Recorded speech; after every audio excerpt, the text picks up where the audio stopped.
Hey guys, it's Mike from Eldorado Guitars, and I am here today with my wonderful friend Nico. Say hi, Nico. And today, due to popular request on my last video, people asked, could you please compare the Snorkler 50 against your Friedman-modded Marshall that has the ability to do the JJ settings? And I said, yes, absolutely. So here we are. So today, we are going to shoot out the Bogner Snorkler 50 against my Friedman-modded Marshall on the JJ settings, so that'll be JBE, well, only JBE. And I'll explain how this is and is not an apples-to-apples comparison in just a minute. So, Nico, stay tuned. Okay, say goodbye. Bye-bye.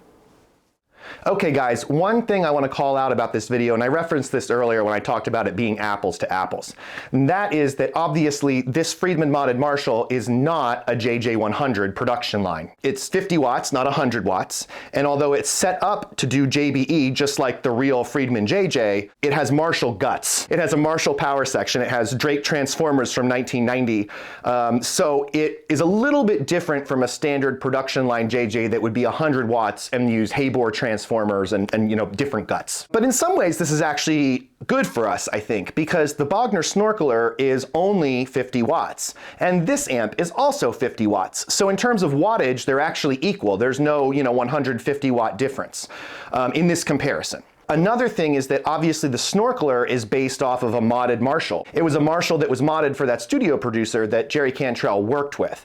And I think that maybe in some ways, since this being a modded Marshall also, it might make the comparison a little more fair as well. But I just wanted to fully disclose kind of what's going on here. And if you'd like to learn more about this Friedman-modded Marshall I own, it's my favorite amp ever of all time, you can go ahead and watch the video I did on that, and I'll put a link down in the comments to that so you guys can check it out. Okay guys, so in terms of the comparison that we're going to do here, here's what you're going to hear.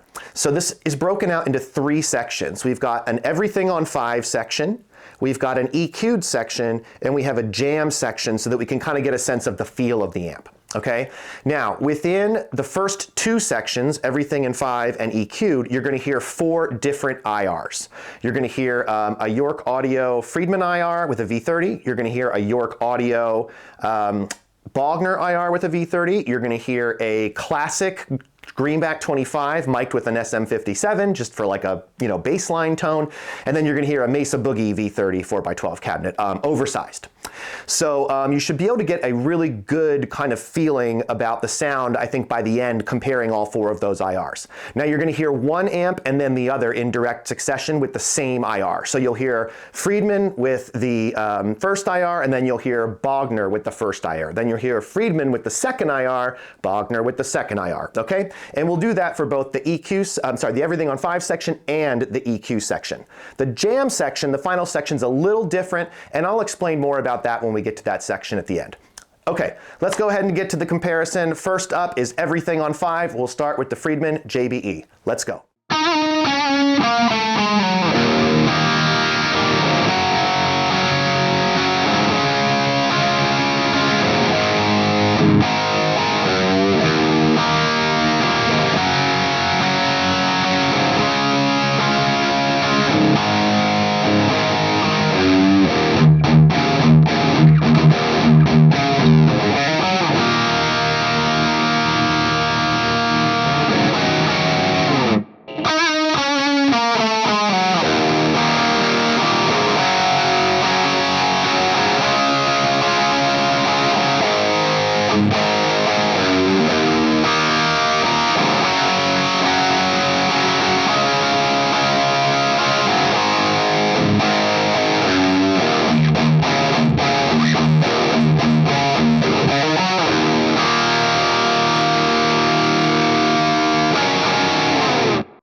Okay guys, so you just heard the first round of tones. That was with everything at 5 on both amps.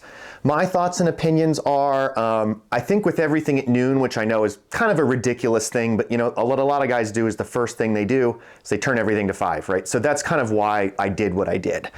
I think the Friedman sounds generally a lot darker.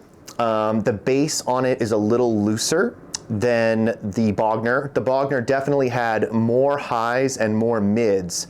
The Bogner also has this like kind of notch in the upper mids that gives it that sound, which obviously the Friedman does not have.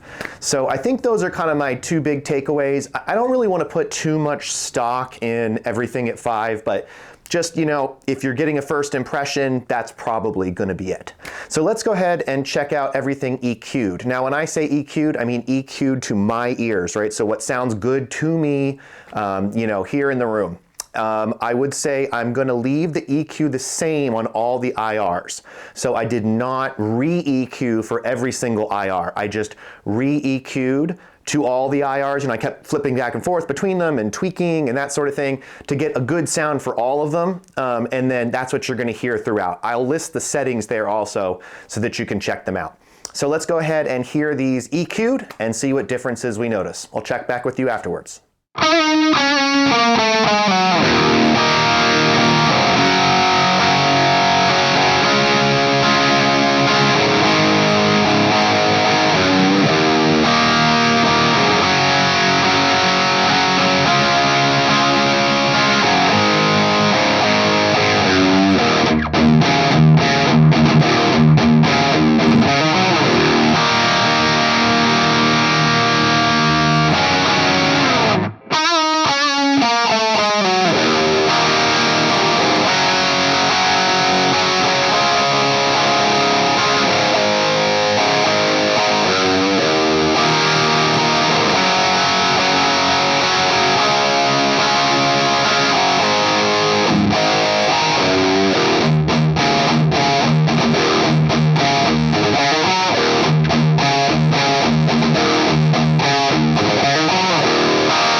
Okay, so we heard the EQ'd tones. I think a lot of my stuff from everything on 5 is still pretty true in terms of the Friedman is a bit darker overall and has a bigger, more powerful low end, whereas the Snorkler has a much leaner low end and a much nastier upper mid-range and treble. It almost sounds harsh on its own when you EQ it. Once it gets into a mix, it sounds a lot better, but it sounds very raw, very cutting, very much like a buzz saw. I kind of think like Billy Corgan would like this amp, right? It's got that kind of like jet engine sort of sound. Whereas the Friedman is much more polished. I think the Friedman would sit nicely in a mix without being nasty or without being harsh. It might require less, studio time to EQ it and that sort of thing. It seems like it fits maybe a little bit more naturally on a spectrum, whereas the Bogner is a little bit thinner down here and it's got this like spike and then more treble content after that. Whereas the Friedman seems maybe a little bit more, even throughout. So I think that's probably my two big takeaways. Now, one thing I cannot communicate to you through a video is the feel of the amps. So in order to do that, I'm going to do two things. Number one, I'm about to show you a jam on each amp. This is using the same EQ settings as before, and I did switch the IR. So instead of using a York Audio IR, we're going to switch to an Ownhammer IR just so you can hear what it would sound like through another company's IRs. And I'm switching to a Greenback 65. So this is basically like modern Greenback tones, so to speak. And the reason I chose that speaker is because both manufacturers, Friedman and Bogner, both put those speakers in their cabs, right? Friedman puts them in their 1x12s and 2x12s, and Bogner puts them in their 2x12s. They usually do it with a V30, but whatever, right? So I thought, okay, that's probably a pretty good comparison. So I'm going to show you a jam, and the reason why I want to show you that is to show you kind of how I react as a player to each amp, to the feel and sound and dynamics under the finger to each. And then I'll come back at the end afterwards and explain to you kind of my takeaways of what it felt like to play each amp. So let's check out the jams now. I'm going to intercut them. It'll jump from one to the other, to the other, to the other, to the other, so that you don't get too fatigued or too dialed into one, okay? So here we go. Let's check it out.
Okay guys, so you just saw the jams, and to be honest, this is such a hard comparison. It's like comparing a Ferrari and a Lamborghini, right? They're both really high performance amps, really high performance machines. They both can achieve very similar tones, I know Dave Friedman would probably say, because he always has that thing where he says, if you have an AB switch and you just sit there, a lot of amps you can make sound very similar. And so I feel like these two amps can be very similar if you sit there ABing them and dialing shuffling them around. But they're both really high performance amps that are capable of a lot of wonderful tones. And they're really both a joy to play. Interestingly, I've always considered Friedman's like pretty slick amps and pretty compressed amps, but the Snorkler is just wildly compressed. You could probably tell by my playing, the under the finger feel is liquid. It's almost like a diesel on channel 4, a VH4 on channel 4, right? Where it's liquid. Yeah, I mean, the second you hit the string, it explodes. The Friedman is a little bit more nuanced, right? Even though people say that they're too compressed and a little too easy to play, it was actually a little more difficult to play, but in a pleasant way, right? It responded more to your pick attack. It responded a little bit more to how much you gave it. It gave back. It kind of fights back, kind of like an old plexi, right? How an old plexi sort of, you know, it pushes back at you when you hit it hard. The Snorkler doesn't really do that as much. It's more of just like you know, everything just takes off. So I think that's kind of my comment on the feel, but both are great amps. They're both wonderful to play. I'm not selling either of them. I mean, the Friedman is literally the best amp I've ever played, you know, in totality ever, and I have another video on that you can go watch. So the feel is different, but both are great. Hi guys, it's Mike and Nico. We're back. Thank you so much for watching the comparison video. I'm really interested in your thoughts and opinions about both amps. Obviously, I've given you my thoughts, but I'm really interested to see what you guys think. You know, there's no right or wrong. I want to be clear. You know, Steve Fryette always has that thing where he says, there's no good sound or bad sound. There's only the sound that you want as a player, right? So tell me what you would want as a player down in the comments. And if you like this video, please like and subscribe. It really does help me and Nico out, okay? So have a good rest of your week, guys. Nico, say goodbye. Goodbye. All right, see you guys.